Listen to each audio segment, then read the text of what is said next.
Hello children, let's start with the unit of current electricity. The name of the topic which we shall be doing today is current and its types. The objectives of today's topic are: what is electric current? Discuss its types. Discuss the mechanism of current conduction. The terms related with the topic are: children, do you know what is current? Current is the directed flow of charges in a conductor. Drift velocity. The average velocity acquired by the free electrons in a conductor when subjected to electric field is known as drift velocity. Relaxation time. The average time elapsed between two successive collisions of an electron in a conductor is known as relaxation time. Children, now let's start with the explanation. Students, do you know what is electric current?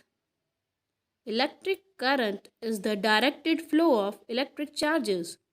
The strength of the electric current is measured by the net charge flowing across a certain area. Per unit time.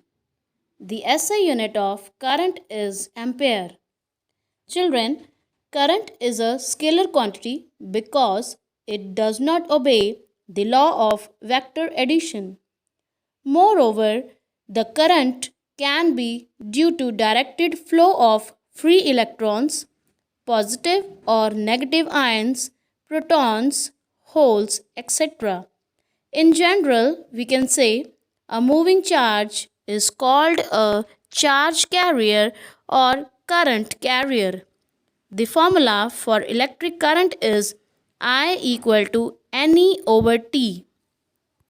Here N is number of electrons and E is charge on an electron.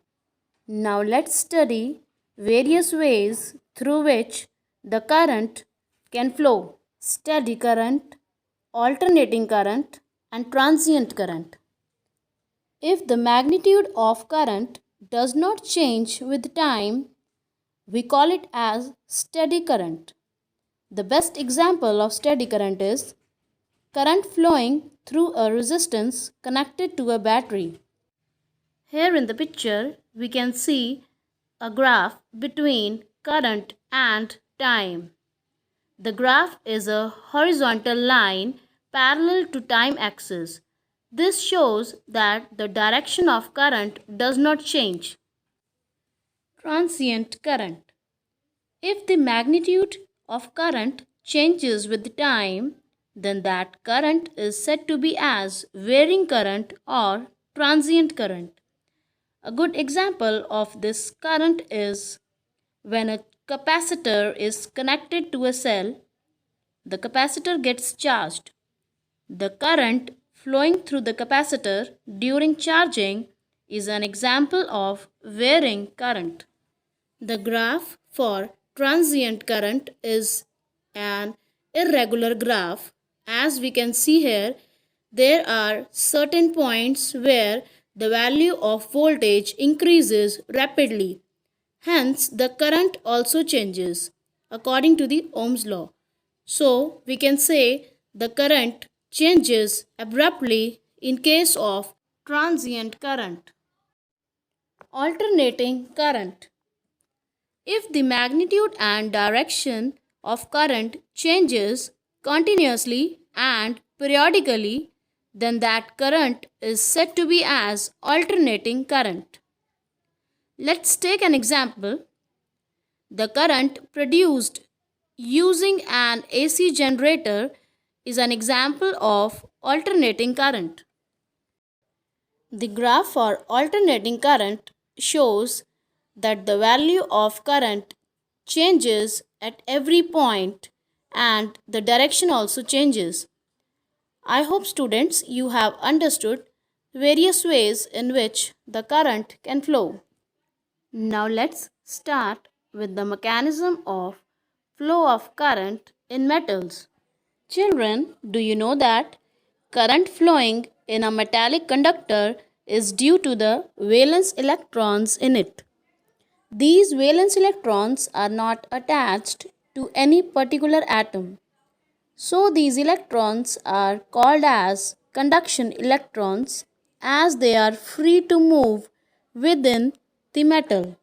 As these electrons are not provided with any external source of EMF, hence they can move randomly in any direction and collide with other electrons. The motion of these electrons is called as thermal motion. The reason is these motions depend on the temperature.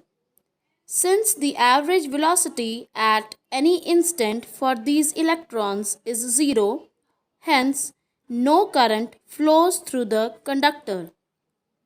At room temperature, their velocity is 10 to the power 6 meter per second.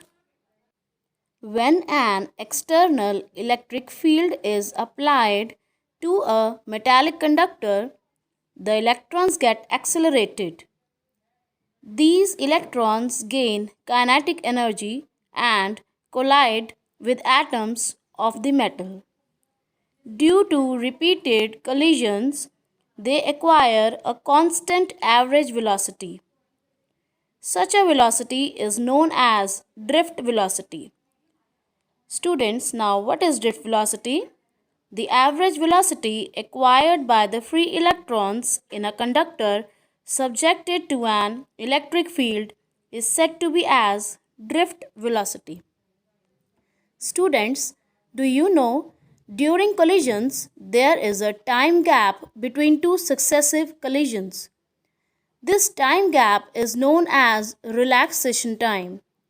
It is of the order 10 to the power minus 14 seconds. Here, electrons feel relaxed. That is why it is called as relaxation time. Students, I hope you have understood the concept. Thank you, children.